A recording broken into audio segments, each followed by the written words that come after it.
Welcome, Flip Clock fans. You're looking at a strange little creature that showed up here in Flip Clock Fan Studios. If you've been online looking for flip clocks, especially on eBay, you've seen this thing show up from time to time. I've always wanted to see what it was all about, and I finally got one. I happened to get one that seems to be in pretty good shape as well. It's got the name badge on it here, and for some reason here as well. One of the problems is that this little thing falls out. It's a fake wheel for the back. That used to be glued in. I'll glue it in at some point.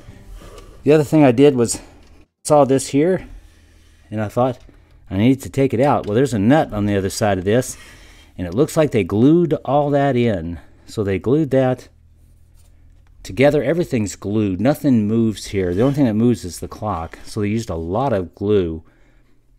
I don't think there's any getting into this. This is all plastic. The detailing is painted on there. Very detailed though. They detailed even the back.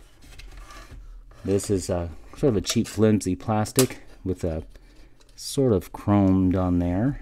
This is a kind of a rubberized plastic. You feel like it has some give to it, but it's not designed to move. None of this is designed to move. The wheel there on the side, in a real camera, I believe is supposed to move this in and out to get the distance between the lens and the plate that you put in there. Of course, in this case, it's going to advance the clock, and it does so very rapidly because of the size of the wheel and the location here. Now, I've already removed a screw here. We can see this Asanuma is called a Model 20-13-06. Asanuma manufactures its own large format studio or field cameras and also some amateur cameras in the 1910s and 1920s.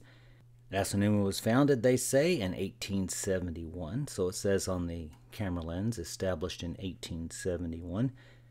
So it is my supposition that this clock came out in 1971 as the 100th-year anniversary memento for Asanuma. Makes sense to me. I've removed this one screw, and that's how you get the clock out.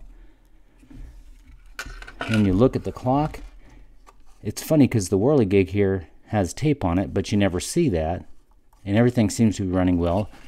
The bulb has little wear on it. The tiles do not have deep indentions in there, so it wasn't used very much. It's a nice flipper. The clock itself, again, it's surprised me because I thought it was bigger than that online.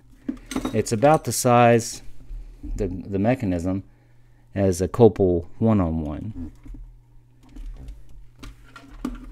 This may need to be oiled. I might want to put some oil on that motor. We might do that. And probably glue this back on. Now this clock did appear in a, let's see, it's McCowan's Price Guide to Antique and Classic Clocks. So it appeared in a section called the non-clock section. So it showed novelty stuff that had anything at all to do with cameras. Did I say non-clock section? It's the non-camera section.